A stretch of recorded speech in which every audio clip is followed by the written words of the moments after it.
retrouve aujourd'hui dimanche 8 mars pour un nouvel épisode de podcast.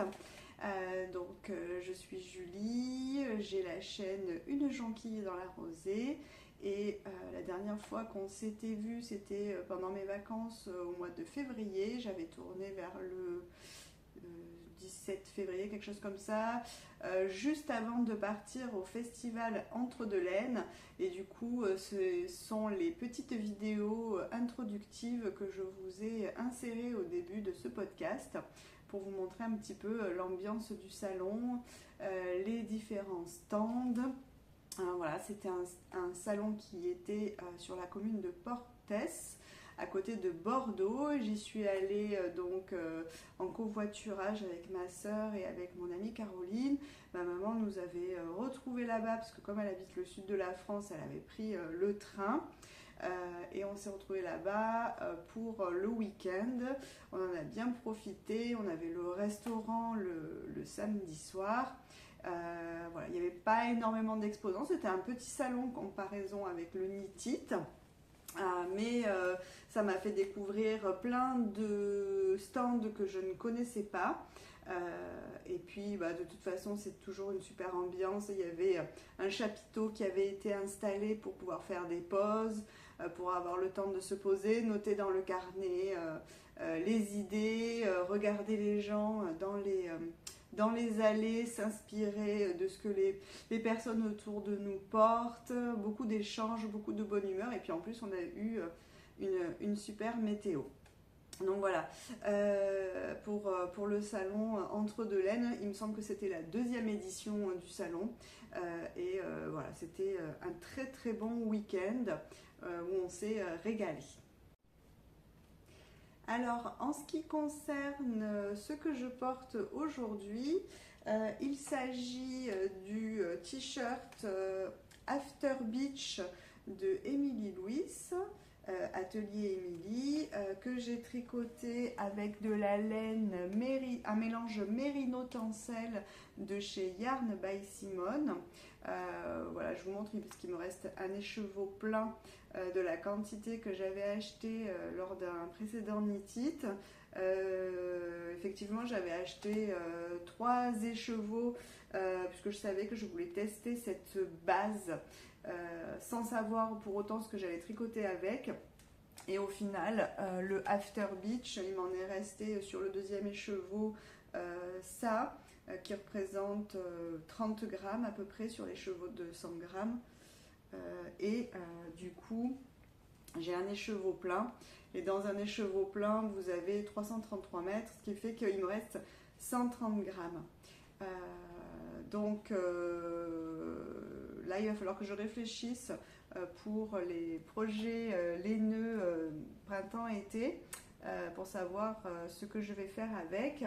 Et du coup, au salon Entre-deux-Laines, il y avait Yarn by Simone justement, et j'en ai discuté avec elle parce que je voulais me racheter une quantité pour faire un petit haut pour cet été de cette base là, et je lui ai dit qu'il me restait que 130 grammes, et on est parti sur une couleur qui pourrait aller avec ce coloris là, comme ça si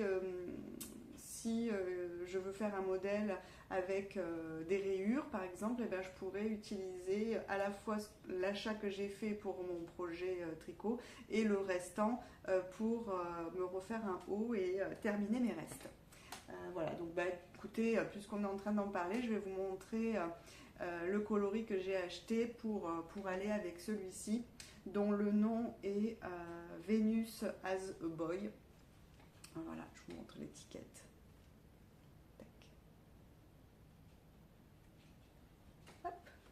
Donc je vous montre le coloris tout de suite. Donc le coloris que j'ai pris pour aller avec Venus as a Boy, c'est celui-ci. Oups, on voit pas bien. Ouais, plutôt comme ça. Voilà, comme j'ai le t-shirt, on voit bien ce que ça donne. Donc là, avec la quantité que j'ai acheté dans cette couleur qui s'appelle Adidas, j'ai prévu de me faire un petit haut Tulipe de Massimi. C'est un petit haut à bretelles, même il est boutonné, donc c'est un petit gilet mais qui fait petit débardeur en dentelle. Je vous insérerai une photo du modèle pour que vous puissiez voir. Et voilà, il y a une grosse partie de dentelle, donc je vais me faire ce petit haut prochainement. Et vous allez me dire l'été c'est dans longtemps, mais en réalité c'est un projet que j'aimerais faire avant de partir en Guadeloupe au mois d'avril pour aller voir mes amis, parce que j'ai un couple d'amis qui résident au Guadeloupe, et donc une année c'est eux qui viennent nous voir, et l'année d'après c'est nous qui allons les voir. On fait une année de chaque. Et du coup, j'avais très envie de me faire ce petit haut pour partir en Guadeloupe, et nous partons vers le 10 avril. Donc ça veut dire que c'est un projet qu'il va falloir que je castonne assez rapidement, et donc vous le verrez sur les aiguilles dans les prochains épisodes.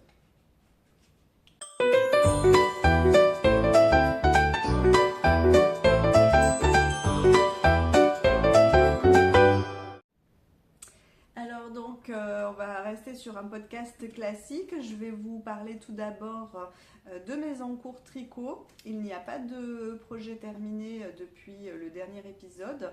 Les projets ont avancé, mais ils ne sont pas encore terminés. Je vais donc démarrer par le châle Friends. Hop. Voilà, hop. Donc la dernière fois que je vous en ai parlé, j'en étais à ce niveau-là. J'avais fait la bordure en dentelle, la toute première partie de jacquard, je vous en avais parlé longuement parce qu'elle avait été très très longue à faire, cette partie jacquard. Ensuite j'avais enchaîné avec la partie ajourée trou-trou, la partie dentelle, et de nouveau une partie ajourée. J'en étais restée là parce que la section suivante c'était de nouveau du jacquard, et aujourd'hui je vous montre la suite. Hop, voilà, donc vous voyez il a quand même pas mal avancé.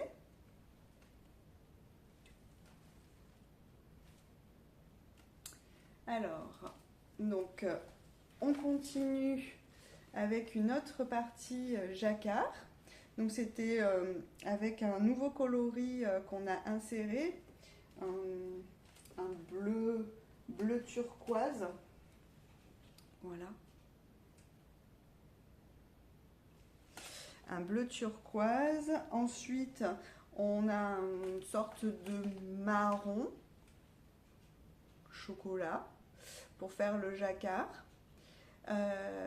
Et après le jacquard, on avait du coup une longue partie de rayures, où là, on a tout d'abord fait des rayures pour alterner entre le bleu, enfin oui, le bleu du jacquard, le bleu canard, et une autre couleur qui est beaucoup plus claire. Voilà, elle est ici. Il y a beaucoup de speckles à l'intérieur, on retrouve le bleu, on retrouve des petites taches de violet aussi, mais c'est un marron qui est assez clair. Donc pour faire les rayures, hop. Au milieu on a refait des rayures avec le violet clair du premier diagramme de jacquard, et il restait un tout petit peu de violet foncé qu'on est venu caler en fait au milieu de ces répétitions de rayures, puisqu'ensuite on recommence avec un jeu de violet plus clair, et de refaire les rayures qui alternent entre le marron clair et le bleu. Donc ça faisait du bien de faire ces rayures parce qu'on n'était que sur du tout à l'endroit et puis du tout à l'envers forcément. C'était une partie qui était assez intéressante parce qu'on voit les rayures, c'est toujours motivant au niveau du travail de tricot, et puis surtout il n'y a pas besoin de compter les mailles pour le jacquard, donc c'était une partie qui était assez reposante. Voilà pour l'avancée du châle Friends. À présent, la prochaine partie, c'est de nouveau du jacquard. Donc, quand j'ai eu terminé cette grosse portion de rayures, j'ai mis l'ouvrage de côté et je suis passée sur un autre projet en me disant, hop, je le reprendrai un petit peu plus tard. Mais voilà, le châle a bien avancé. Donc toujours, c'est toujours la même construction, hein, c'est un châle asymétrique où on vient diminuer. Hop, je vous remontre le schéma du châle. Donc le châle ne s'appelle pas Friends, il s'appelle Phoebe, designé par Ars Mirabilia. Et voilà le dessin technique du châle. Voilà. Donc moi j'en suis à ce niveau-là, c'était la partie avec les rayures, et donc là maintenant j'ai de nouveau une partie de jacquard. Donc on diminue sur les rangs en vert, au début du rang en vert, à chaque fois on enlève une maille, donc chaque rang devient plus facile à faire. J'ai eu un très gentil commentaire lors de mon dernier podcast qui me demandait où est-ce qu'on pouvait acheter le modèle du châle. Je suis allée sur le site de Ars Mirabilia et en fait, comme c'était une box avec Arco Iris Yarn, je pense que pour l'instant, il y a une exclusivité pour les personnes qui ont eu la box Friends et que sans doute dans quelques temps, elle le mettra en vente. Mais pour le moment, vous ne pouvez pas le retrouver. Voilà. Il est vraiment très beau. La laine de Arco Iris Yarn, elle est moelleuse, elle est très agréable à tricoter. Les couleurs sont très très belles. Et moi, j'avais pris la box sur le thème de l'appartement de Rachel et Monica avec les couleurs mauve, violet qu'on retrouve dans son appartement. Voilà pour le châle. Donc ce sera tout pour le Child Friends. Au passage, j'ai des nouveaux embouts d'aiguilles en forme de petites fleurs, peut-être des marguerites, mais elles sont pas blanches, elles sont roses. Et ces embouts d'aiguilles, je les ai eus dans la box Bridgerton que j'ai acheté auprès de Loli Lafay qui avait fait ça aux environs de la Saint-Valentin. Elle avait fait une précommande pour recevoir une box surprise sur le thème de Bridgerton et du coup c'était en quantité limitée. J'avais trop tardé pour l'acheter donc j'avais pas pu l'acquérir et je m'étais quand même inscrit à la newsletter au cas où vous savez, vous pouvez cocher me prévenir si retour en stock. Donc c'est ce que j'avais fait et quelques semaines plus tard, c'était quoi? C'était quasiment presque fin février. J'ai reçu un message pour me dire qu'il y avait du stock qui était renouvelé. Donc je l'ai acheté et je l'ai reçu il y a une semaine. Et à l'intérieur, donc, on avait notamment ces petits embouts d'aiguilles qui sont très très jolis. Sur la box Bridgerton, comme c'est une box surprise, on ne sait jamais trop qu'est-ce qu'on peut trouver à l'intérieur.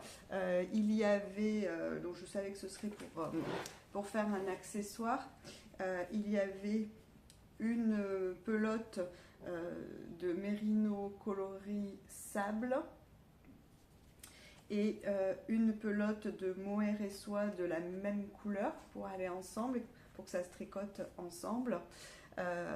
Et le modèle qui était proposé, c'est un petit col comme ça, où vous pouvez mettre soit le nœud devant. Et sur cette photo-là, on voit que la personne le porte avec le nœud derrière. Donc, au début, quand j'ai vu le modèle, je me suis dit que ça ne me plaisait pas. Ça ne me plaisait pas parce que c'est pas trop mon style et en même temps, non, c'est pas trop mon style de porter ce genre de petits cols qui sont trop raffinés, trop girly à mon goût. Moi, je suis plutôt rock'n'roll au niveau des fringues.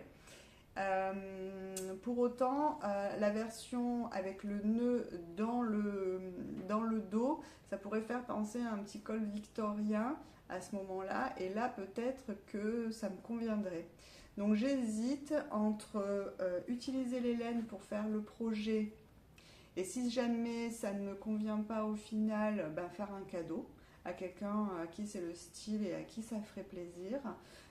Donc je prendrai un petit peu d'avance sur éventuellement des cadeaux d'anniversaire ou des cadeaux de Noël pour mon entourage. Ou alors utiliser la laine pour faire un autre projet. J'ai pas encore pris ma décision.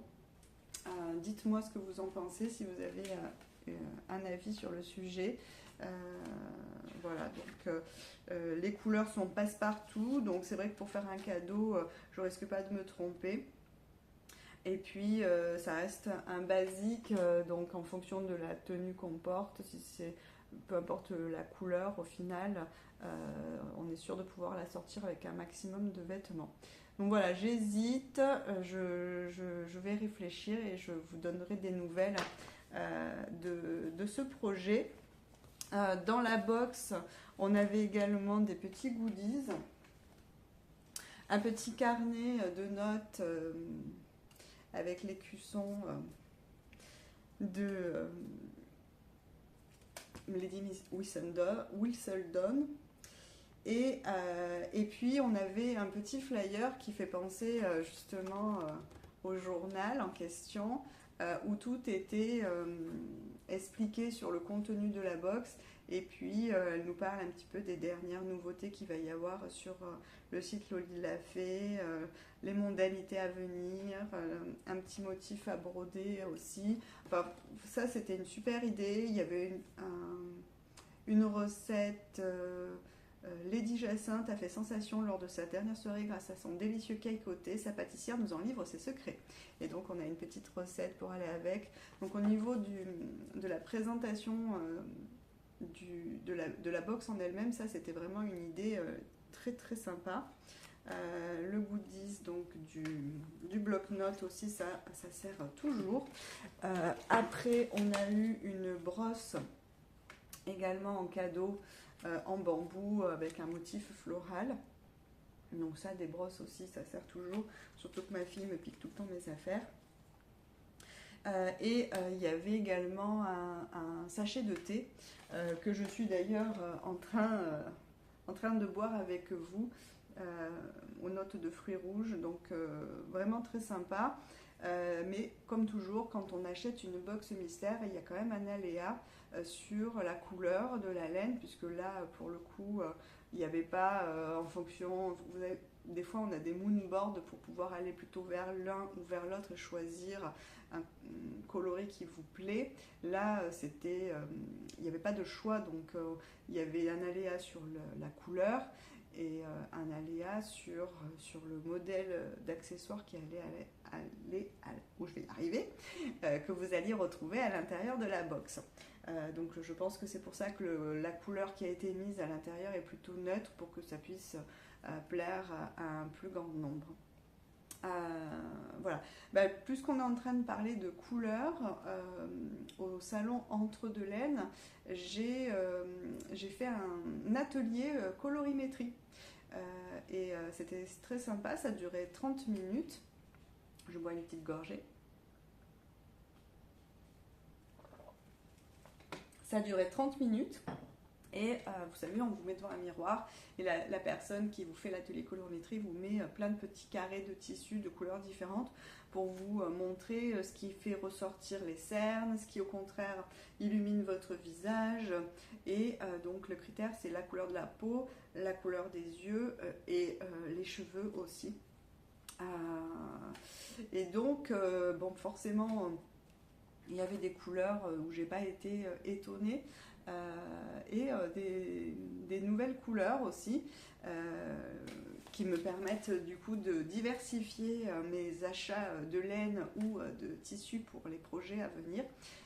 Parce qu'il y avait des couleurs où je ne pensais pas que ça m'allait bien. Et en réalité, force est de constater que quand on me les a mis devant le visage, c'était très sympa. Donc j'ai beaucoup aimé faire cet atelier. Ensuite, elle vous envoie votre photo avec tout le cercle chromatique des couleurs qui vous vont bien. Comme ça, vous pouvez le garder en pense-bête pour plus tard. Ce qui m'a permis au salon Entre Deux Laines de faire des achats. Alors la couleur du salon Entre Deux Laines, c'est le violet. Donc pour la conclusion de cet atelier colorimétrie, donc je suis hiver profond. Ce qui veut dire que c'est tout ce qui est couleur froide mais intense. Donc ça va être notamment, par exemple, ce violet foncé. Ça va être le bleu roi, ça va être, même bleu électrique, ça va être le corail, ce que j'ai acheté là aussi, le framboise, voilà. Donc la couleur inattendue que j'ai pas du tout l'habitude de porter, c'est le violet. Donc là j'en ai profité, j'ai été attirée par ces couleurs là après l'atelier colorimétrie. Ensuite le jaune, mais donc pas un jaune chaud, un jaune plutôt bouton d'or, je dirais, un jaune un peu froid mais qui a du peps. Voilà, donc du coup c'est vrai que c'est des nouvelles couleurs que je vais pouvoir faire intégrer dans ma garde-robe. Alors concernant mes achats Entre Deux Laines, je ne suis pas très partisante pour l'instant de vous faire un inventaire de mes achats parce que je ne sais pas quand est-ce que ça va monter sur mes aiguilles. Donc vous parlez de laine sur des futurs projets qui vont arriver peut-être dans 3 ou 4 mois pour certains. Je me dis que je vous en parlerai à ce moment-là. Mis à part la laine violette que je vous ai montrée en mérino tincelle, parce que c'est un projet qui va monter sur mes aiguilles très prochainement. Sinon le reste, je vous réserve la surprise pour les prochains projets. J'ai quand même calculé la quantité de laine que j'ai achetée, puisque je tiens mon carnet de façon très assidue et que j'ai un onglet vers moins de stash. Donc je note tous les mois les quantités de laine que j'ai tricotées versus celles qui sont arrivées. Alors du coup, il est où mon petit voilà. Donc au total, j'ai acheté 6229 mètres au salon Entre Deux Laines. Donc ça fait une belle entrée dans le stash. Et au mois de février, en contrepartie, j'ai sorti 800 mètres. J'ai réussi à tricoter 800 mètres de laine. Donc voilà, il va falloir un petit temps pour écouler tout ça. Le second projet tricot que je vous avais montré la dernière fois, c'est le pull Laurette. Alors j'arrivais pas à me rappeler le nom de la designeuse qu'on essaye de recopier avec ma soeur et mon amie Caroline. Et en fait c'est Katia Sanchez. Je vais vous insérer le modèle du pull pour lequel on fait un hack. Donc c'est une marinière avec un cœur sur la manche gauche et ces pulls sont assez chers à l'achat. Donc moi j'ai décidé donc de faire le pull Laurette de Nadia Crétin-Leschène, et donc la dernière fois que je vous en ai parlé, je venais de faire la séparation du devant et du dos et de mettre les manches en attente. Voilà donc où j'en suis actuellement. Donc le pull Laurette, il est caractérisé par cet empiècement en dentelle, et ensuite vous démarrez un jeu de rayures. Voilà, donc c'est le projet que une fois que vous avez séparé le dos et le devant, c'est le projet que j'ai pris pour partir en week-end au festival Entre-deux-Laines parce que c'est que du jersey en rond, ça va vite, il faut juste penser à changer la couleur pour faire la rayure. Donc la rayure verte est sur 8 rangs et la petite rayure jaune se fait sur 2 rangs. Voilà, donc j'ai bien avancé pour ce week-end-là. Et puis ensuite vous terminez le bas du corps par des côtes. C'est un pull quand même de longue haleine parce qu'il se tricote en aiguille 3, donc ça va pas vite. Et les côtes étaient en aiguille 2,5. Voilà, donc là j'ai terminé le corps, j'ai monté la manche hier soir. Voilà, donc ça c'est la manche droite, donc là elle va être toute simple puisque le cœur il va se faire sur la manche gauche et au bout de la manche vous faites, alors c'est une manche dont le nombre de mailles diminue tous les 10 rangs et à la fin vous avez un poignet en côte, pareil en aiguille 2,5. Je vous montre mes petits embouts d'aiguille que j'ai achetés au festival Entre-deux-Laines. C'est Maléfice. Voilà. Pour le pull Laurette, il est très bien expliqué. Concernant le changement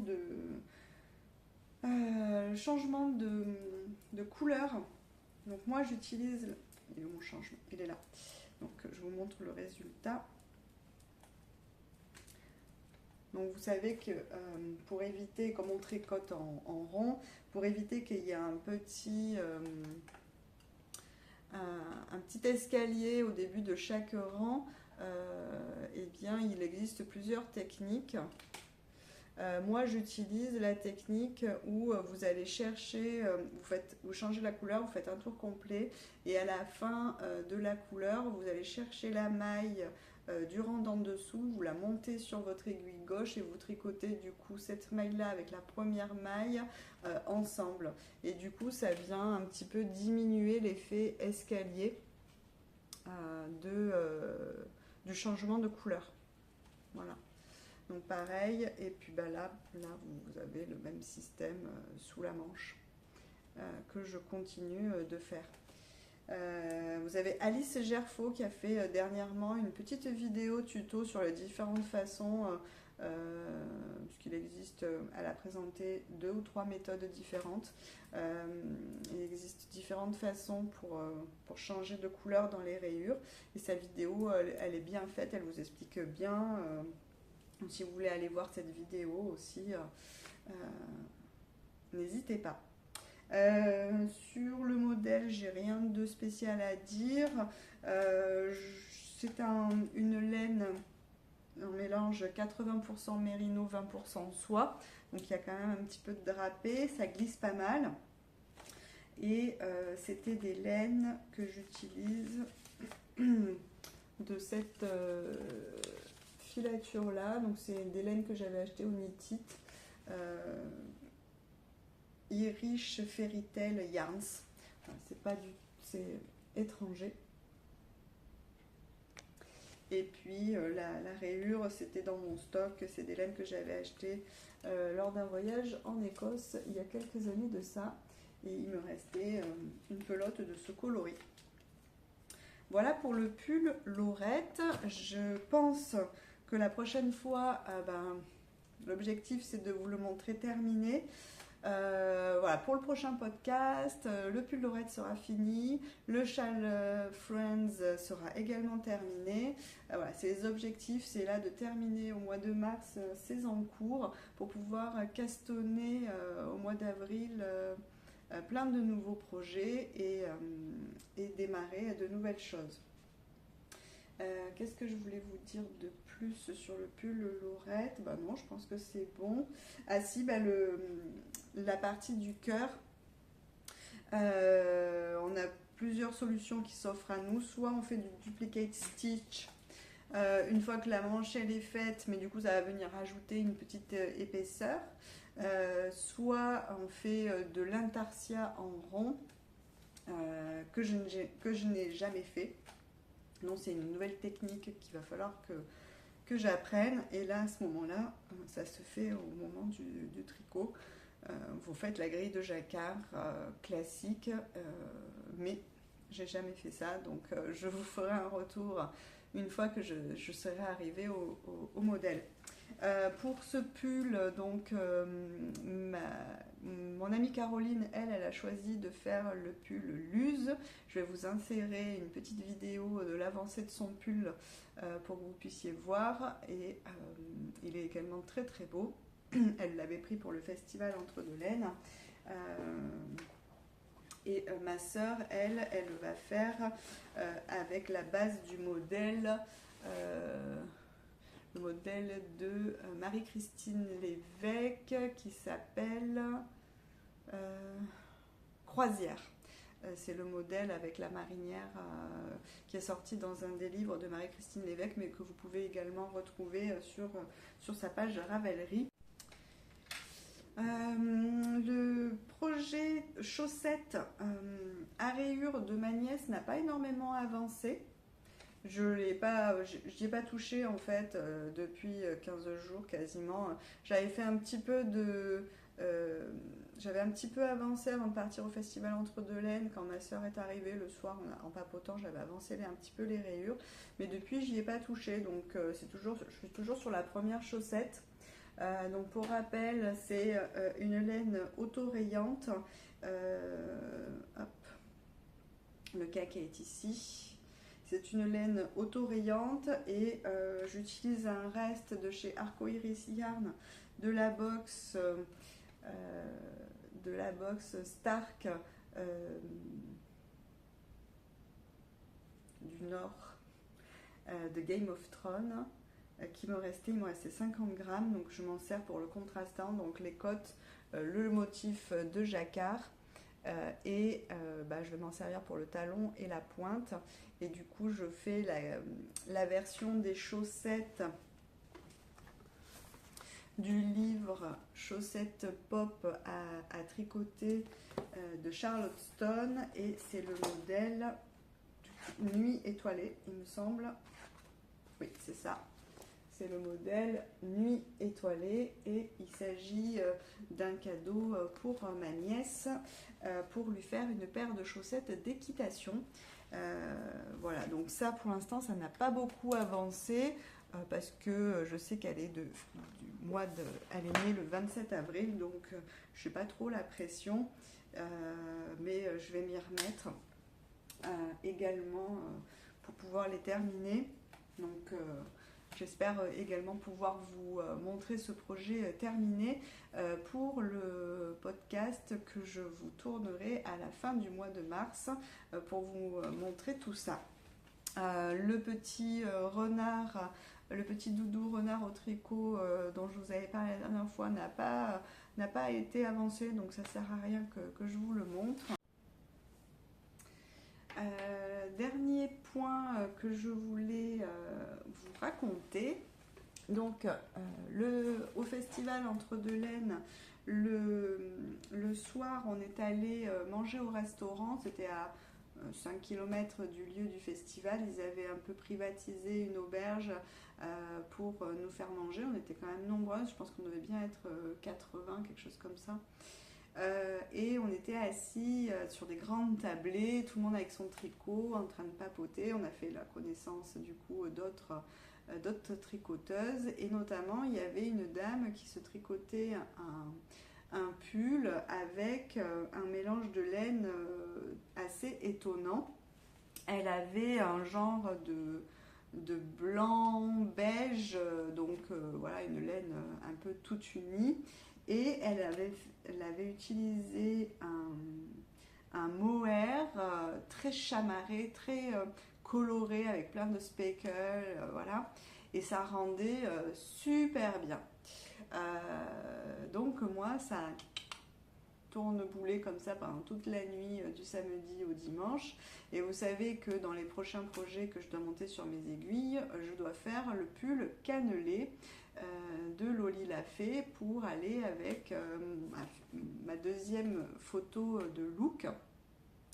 Et donc, je me disais quand même, ce serait pas mal, parce qu'à la base, j'étais partie pour acheter de la laine Deka au salon, parce que c'est plutôt ma laine de prédilection, mon épaisseur de prédilection, mais il n'y en avait pas tant que ça. Il y avait quand même énormément de fingering et de mohair, et très très peu de laine en quantité de Deka. Donc je me suis dit, après tout, pourquoi pas tricoter un mélange mérino et quelque chose de fluffy, même si j'aime pas trop ça. Le rendu était super sympa. Donc je suis allée acheter de la laine Arwetta blanche, mais vraiment le blanc, c'est-à-dire que c'est le coloris numéro 100. Voilà. Notamment parce que à l'atelier colorimétrie, j'ai vu que ce qui m'allait le mieux entre le noir et le blanc, c'était le blanc, et qu'il ne fallait pas que le blanc soit crème et que ça tire vers des tons chauds, marronnés ou des choses comme ça. Il fallait vraiment que ça reste froid. Donc j'ai pris la décision de prendre du blanc pur pour faire mon mélange. Et ça permet aussi de largement diminuer le prix de votre pull. Parce que si vous utilisez le mérino sur la Weta Filcolana, ça vous coûte beaucoup moins cher que d'acheter du mérino en fingering d'une teinturière. Par contre, sur le mélange fluffy, là je me suis fait plaisir, je suis allée chez une teinturière. Alors je vais vous montrer ce que j'ai pris. Et là, j'ai pris quelque chose de très étonnant.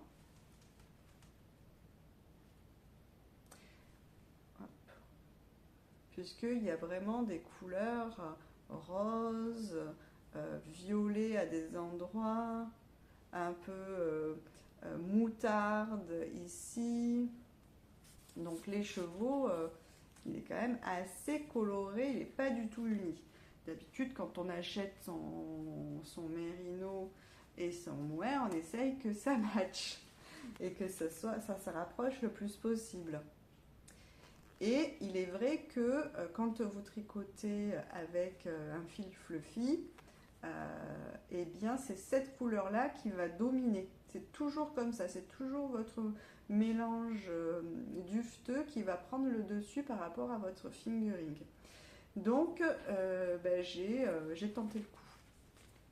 Et quand je suis rentrée du salon, la première chose que j'ai faite le lendemain matin quand je me suis levée, c'est que j'ai mis en cake un écheveau, que voilà. Et alors vous allez rigoler parce que moi qui ne fais jamais d'échantillon, j'ai fait un échantillon. Et c'est ça que je voulais vous montrer. Pour mon pull cannelé, j'ai fait un échantillon et le voilà. Donc j'ai fait un échantillon pour voir ce que ça donnait, parce que le pull cannelé, vous allez avoir du jersey et sur le devant, vous allez avoir un jeu de côte anglaise. Voilà.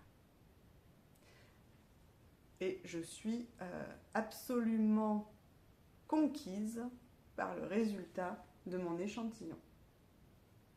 J'ai du coup très très hâte de terminer mes projets en cours pour monter mon pull cannelé. En plus, c'était un petit peu le clin d'œil d'aller à un salon à Bordeaux où la spécialité c'est les cannelés et de revenir avec une laine pour derrière monter un projet qui porte ce nom. Je trouve que c'est assez rigolo.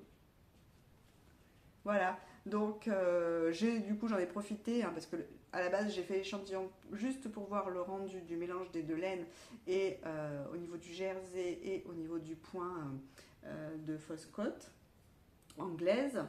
Et puis du coup j'ai quand même mesuré le nombre de mailles, bloqué mon échantillon. Quand même, j'ai fait un échantillon, je l'ai bloqué. Là, vous pouvez me féliciter. Et c'est impeccable. J'ai exactement le même nombre de mailles qu'il faut qui est indiqué dans le modèle. Donc, c'est parfait. Je peux me lancer et faire le pull cannelé. Donc, ça va aller super bien. Ça va être un pull peps. Donc, j'aime beaucoup. Voilà, ce sera tout pour la partie tricot. Je vous ai tout raconté. Maintenant, on va pouvoir passer à la partie couture. On se retrouve tout de suite.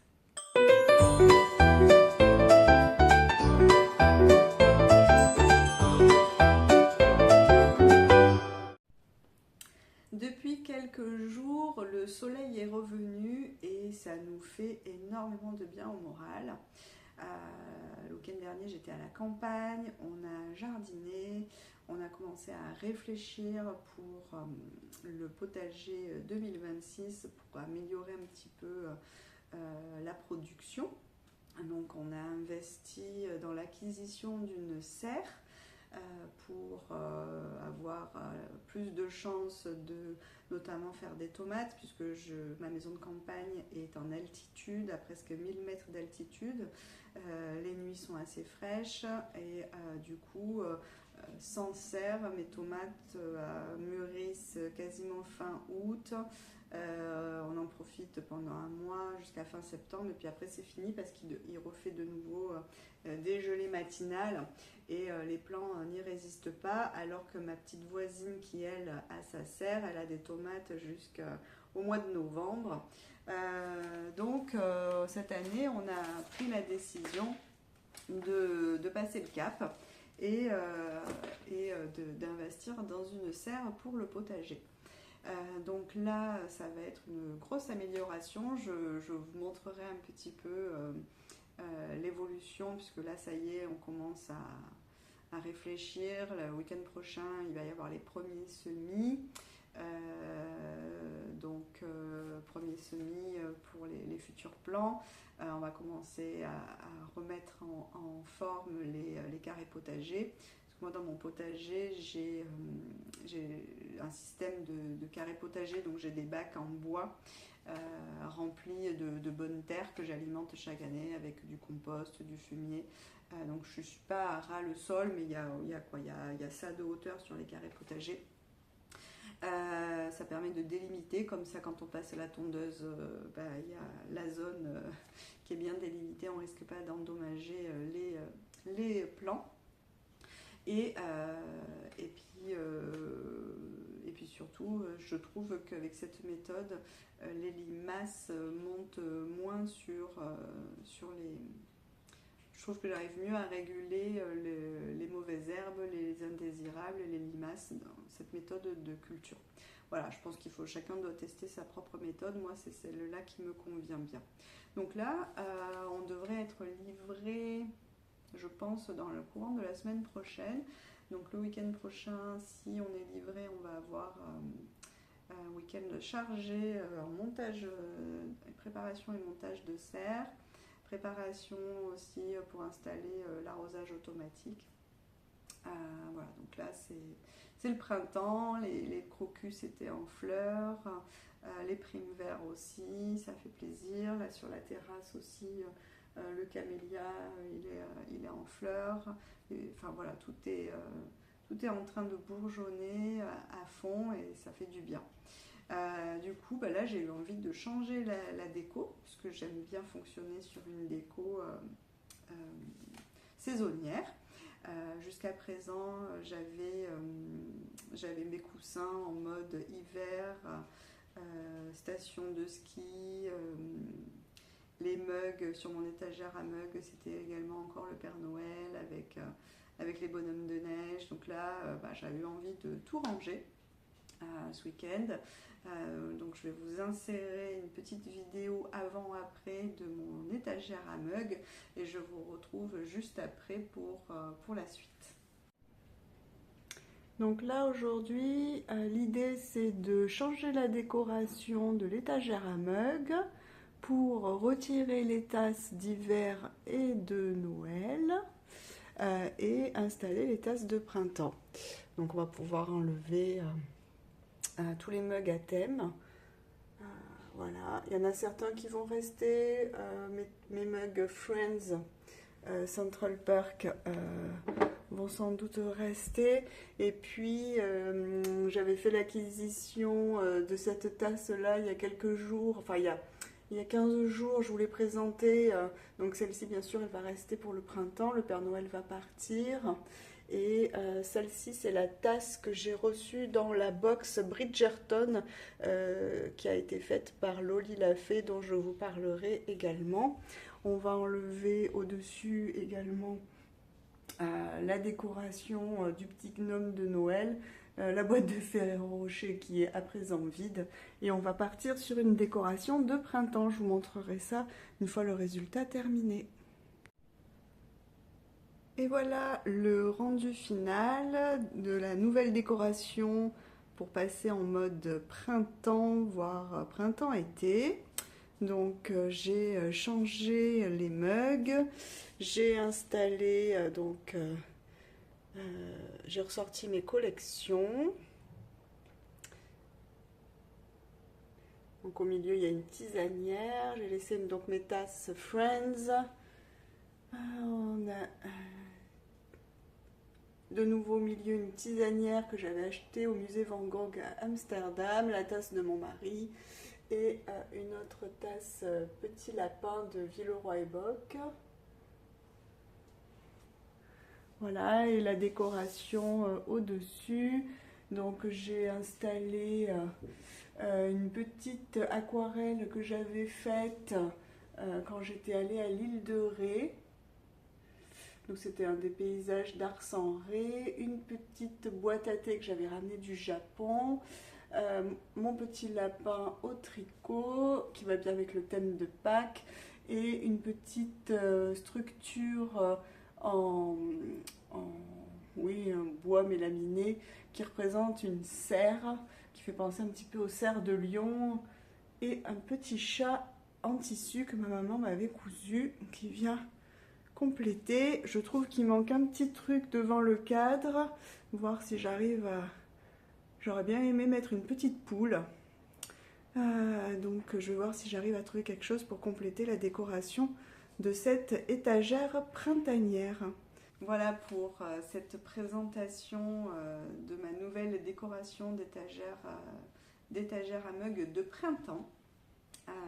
Et au niveau de la décoration de canapé, j'ai donc fait un petit peu de couture, donc je ne vais pas vous présenter de couture de vêtements pour cette fois. Ce sera de la couture de housse de coussin. C'est tout ce que j'ai fait en couture. Enfin si, j'ai fait des ourlets de jean pour ma fille puisqu'on a fait du shopping et que du coup j'ai fait ses ourlets pour son pantalon. Mais sinon, j'ai pas fait d'autres projets couture depuis. Donc je vais vous chercher les housses de coussin de mon canapé. Alors, ce que j'ai fait, c'est que j'ai donc 4 coussins sur mon canapé. J'ai 2 petits coussins carrés comme ça. Et j'ai 2 coussins carrés un petit peu plus grands. Donc je mets le grand derrière et le petit devant.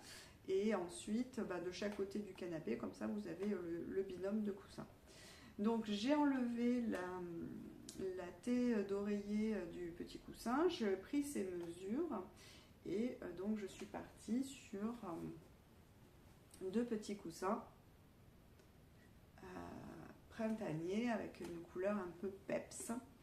On a un petit peu de rose clair pour les feuilles, du bleu un peu soutenu pour les feuilles et ce jaune flashouille, un peu justement bouton d'or, la couleur qui m'irait bien au teint pour les housses de coussin. Et j'avais pas envie, déjà je voulais des housses de coussin tout de suite, donc j'avais pas envie d'aller à la mercerie m'enquiquiner à acheter une fermeture éclair. Donc j'ai pris mon carnet, j'ai fait mes croquis, j'ai dit allez hop, le devant du coup ça va être la taille de la housse de coussin, plus j'ai rajouté 1,5 cm de marge de couture sur tout le premier carré. Et au dos j'ai fait un système de rabat. Donc vous avez un morceau qui est un morceau qui est donc plus grand, et à l'intérieur il y a un autre morceau qui rentre bien, mais il se superpose quand même au moins sur 10 cm, hein, histoire qu'on n'ait pas un truc qui s'ouvre et qu'on voit le coussin à l'arrière. Non, non, j'ai quand même fait au moins, voilà, ça se superpose au moins de ça à l'intérieur, pour être sûr que voilà, peu importe comment vous manipulez le coussin, ça reste bien en place et qu'on ne voit pas le coussin dedans. Voilà, donc là, couture très rapide. Sur les deux morceaux de derrière, c'est pareil, hein, vous rajoutez 1,5 cm pour les marges de couture. Et pour ici, faut bien penser à rajouter 3 cm pour l'ourlet, puisque vous avez un petit ourlet qui se rabat d'abord sur 1,5 cm et puis de nouveau sur... non, 1 cm puis 2 cm, enfin je ne sais plus ce que j'ai fait, mais vous repliez 2 fois pour avoir un ourlet propre. Pareil pour l'autre morceau à l'intérieur, vous avez un petit ourlet à l'intérieur.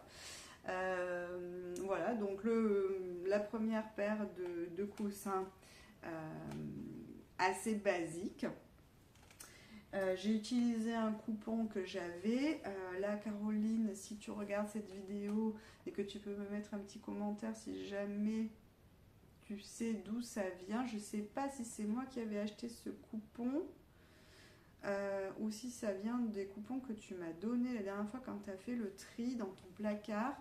Je pense que c'est une viscose. Alors, soit c'est Liz Taylor, soit Atelier Brunette, je ne sais plus. Icati peut-être, je sais pas. En tout cas, elle est très très belle et j'aime beaucoup le rendu de ces petits coussins. J'ai utilisé l'intégralité du coupon que j'avais. Je pense que j'avais à peine 1 mètre et tout y est passé pour faire les deux têtes d'oreiller. Ensuite, pour la deuxième paire de coussins, j'ai fait exactement la même méthode, à savoir que j'ai enlevé ma housse, j'ai pris ces mesures, et là je me suis rajouté un petit challenge. Je me suis dit allez, comme ça tu prends un petit peu en main aussi ta nouvelle machine à coudre, et du coup j'ai ajouté un passe-poil cette fois-ci à cette version. Donc je vous montre le résultat de mon coussin. Il y a son copain qui est ici. Hop. Et donc vous avez tout autour du coussin un petit passe-poil un peu écossais tartan bleu-vert. Je ne sais pas si vous voyez bien. Et donc c'est un jaune et c'est un coupon, donc un jaune beaucoup plus clair là pour le coup. Et c'est un coupon de lin que j'avais acheté il y a quelques années, il y a bien au moins 5 ou 6 ans. J'avais acheté du lin dans une boutique spécialisée qui vend des grandes largeurs parce que je voulais me faire une parure de lit. Et donc souvent vous avez des tissus qui sont en 140 et quand vous voulez faire une housse de couette 140, ça vous oblige à avoir une couture disgracieuse au milieu. Donc je m'étais renseignée, j'avais trouvé une boutique qui était spécialisée dans les tissus de linge de maison. Et donc je voulais du lin parce que j'aime bien cette matière, elle est respirante. Pour les beaux jours, on transpire beaucoup moins avec cette matière. Et du coup j'avais acheté du bleu et du jaune pour faire un petit peu une parure contrastante. Et je m'étais servi du bleu pour faire une housse de matelas. L'autre restant de bleu pour faire la housse de couette, je ne l'ai toujours pas cousu. Et le jaune, et ben là je me suis dit ça va être super parce que quand vous mettez les deux coussins l'un sur l'autre, ça rend super bien parce que celui-ci qui est beaucoup plus peps ressort très bien sur le jaune plus tendre, plus doux. Voilà, et puis le petit rappel du passe-poil bleu fait le rappel avec les petites feuilles des fleurs. Donc ça s'est super bien passé. Derrière, c'est la même technique, hein. J'ai fait pareil sur au moins 10 cm, chevaucher les deux morceaux avec l'ourlet. La seule chose qui est différente, c'est que j'ai rajouté le passepoil. Donc le passepoil, en fait, vous le cousez d'abord sur le morceau qui constitue le devant de votre coussin, et après vous faites l'assemblage en sandwich du derrière normalement. Et ça s'est très bien passé avec ma machine à coudre. J'ai un pied spécial fermeture éclair et que j'ai adapté pour la couture du passepoil et c'était nickel. Donc là, comme ça, je commence à bien prendre en main les différentes options de la machine. J'en suis toujours super contente. Tout s'est passé sans encombre. Pas comme le podcast de la dernière fois où c'était, comme elle dit ma soeur, le podcast de la loose. Là, cette fois, je n'ai pas rencontré de difficultés dans la couture. Ma robe Kenny, je l'ai portée pour aller au festival Entre deux laines. Elle a eu beaucoup de succès. Du coup, ma maman se l'est cousue entre temps. Elle en est contente. Moi, je vais refaire des tuyaux également avec. Je vous ai dit que ce patron, il était super, hein, le patron Queenie de Liz Taylor. Il est vraiment chouette. Et qu'est-ce que je voulais vous dire ? J'ai perdu le fil de ce que je voulais vous dire. Donc en couture, la robe Queenie. Et oui, donc c'était parce que la dernière fois c'était le podcast de la loose. Et enfin, je voulais vous dire que la blouse Passion, pour l'instant, elle dort dans mon atelier. Et je n'ai toujours pas encore pris le temps de trouver une solution pour ce col où j'ai fait un trou avec le découvite. Mais je vais m'accrocher, rassurez-vous. Je vais trouver une solution pour finir ce haut et rebondir. D'ailleurs, on en a discuté avec Caroline, on se disait, parce que bon, plus de 5 heures de route pour aller à Bordeaux et revenir, on a le temps de papoter.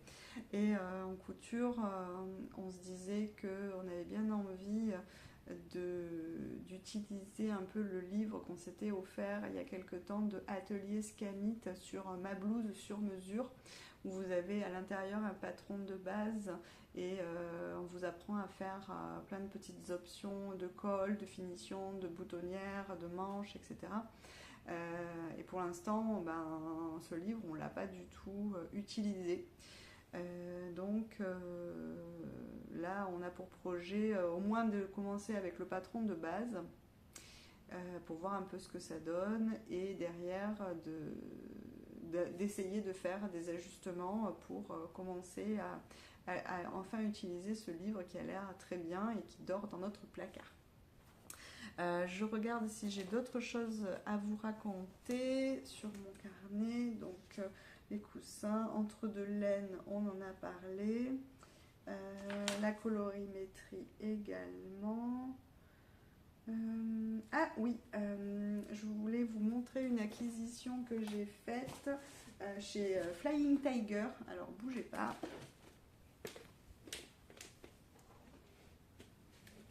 Hop, bon voilà. Je cherchais une boîte de rangement pour mes anneaux marqueurs, puisque je commence à accumuler une petite collection. Et en fait, voilà, c'est sympa. Au début, on a une petite boîte en métal comme ça. Donc j'ai plusieurs petites boîtes en métal, mais quand on les met à l'intérieur, on touille, on trouve jamais ce qu'on veut. Et du coup, je voulais pouvoir, toujours pareil, les classer par thème, par saison, Halloween, Noël, printemps, etc. Et donc, je me suis promenée vendredi soir. On a fait un petit peu les magasins avec ma fille vendredi soir parce qu'elle voulait acheter un cadeau d'anniversaire pour son frère qui a eu 16 ans vendredi 6 mars. Et on est passé chez Flying Tiger parce qu'à la base, on cherchait un bol. Elle voulait lui acheter un bol pour que le petit déjeuner il puisse tremper ses gâteaux Prince. Finalement, on n'a pas trouvé. Mais chez Flying Tiger, j'ai trouvé cette boîte de rangement. 4 € la boîte en plastique. Et du coup, vous avez 3... Excusez-moi pour le bruit. J'ai ouvert la boîte. Vous avez 3 hauteurs de rangement. Et donc, à l'intérieur, ça vous fait 9 cases, 9 compartiments. pour ranger les marqueurs. Et alors là, c'est royal. C'est royal parce que du coup, je vois direct les marqueurs que je veux. Donc c'est vraiment impeccable. Voilà. Donc, si vous avez un magasin Flying Tiger près de chez vous et que vous cherchez à acquérir ce type de boîte, ben, sachez que ça coûte 4 €. Voilà pour ce dont je voulais vous parler pour la boîte de rangement à nos marqueurs. Voilà. Je suis super contente. Qu'est-ce que j'avais noté d'autre? Oui, alors dernière chose dont je voulais vous parler. Hop, j'attrape. La prochaine fois que je vois ma sœur, c'est début avril pour le festival du Quai du Polar. On est très fan de ce festival auquel on participe chaque année. Donc c'est un week-end où ma sœur descend sur Lyon pour venir dormir chez moi. Elle travaille dans une médiathèque, donc elle a d'abord, je crois, le mercredi, le jeudi et le vendredi, enfin à peu près comme ça, des jours de formation, et ensuite on en profite le week-end pour aller au salon qui se tient au Palais de la Bourse, voir les auteurs, s'imprégner, faire des dédicaces, et puis il y a également pas mal d'ateliers qui sont proposés tout au long du festival, des enquêtes, des spectacles. Et donc là, le programme est sorti et on va se mettre d'accord sur les différentes activités qu'on veut faire. Voilà. À cette occasion, mon fils qui est au lycée va pouvoir rencontrer Olivier Norek, qui a écrit le livre Surface, pour lequel il y a eu une adaptation en série télé dont l'actrice principale est Laura Smet. Et du coup, il va pouvoir également rencontrer les acteurs de la série. Donc ce livre, il avait à le lire dans le cadre du lycée. C'est un projet avec sa prof de français. Et moi, j'en ai profité parce qu'Olivier Norek, forcément, je connais. J'ai dit, quand tu as fini le livre, tu me le files. Donc j'ai lu le livre et je l'ai lu très rapidement parce qu'en fait il est génial. Il est génial ce bouquin. Il est paru il n'y a pas très longtemps.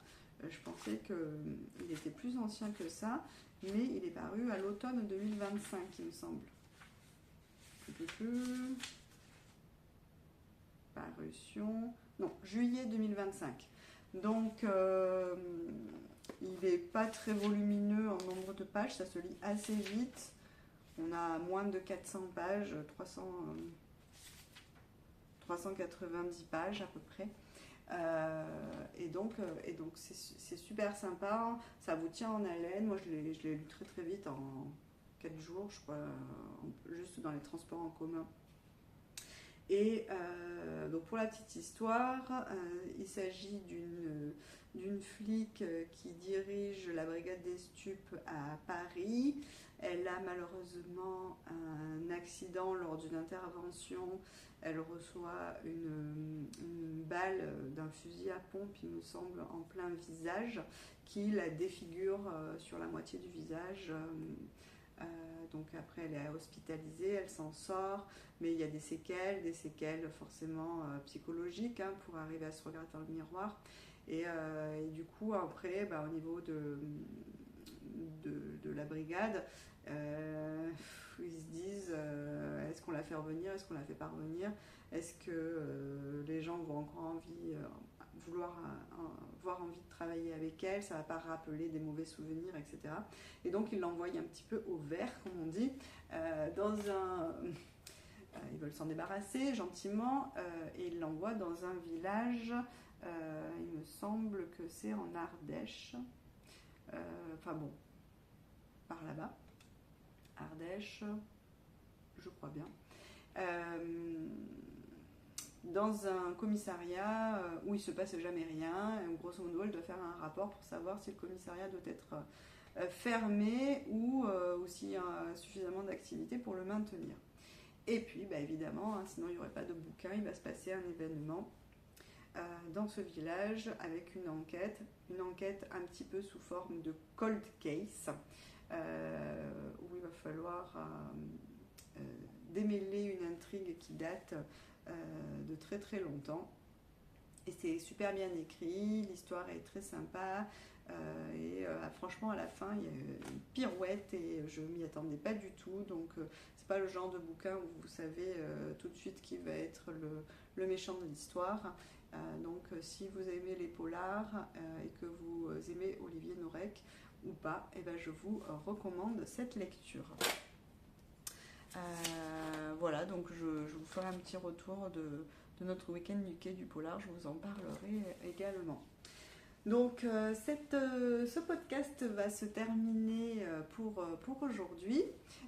Je remercie les personnes qui se sont abonnées à ma chaîne au cours entre le dernier podcast et aujourd'hui, il s'écoule à peu près une quinzaine de jours. Nous sommes à 102 abonnés, donc ça c'est super chouette parce qu'on a passé la barre des 100 abonnés. J'ai été très contente aussi parce que j'ai reçu quelques petits commentaires de personnes qui ont beaucoup apprécié la dernière vidéo. Donc n'hésitez pas à vous manifester, à liker, à dire si ça vous plaît, si vous voulez donner votre avis sur les projets en cours, sur les projets à venir. Voilà, c'est toujours très intéressant de pouvoir partager.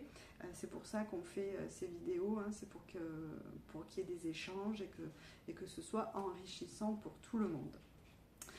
Je vous souhaite donc une très bonne fin de week-end. Nous, on a un dimanche ensoleillé. Et puis, bon courage pour la reprise pour demain, lundi. Et à très bientôt.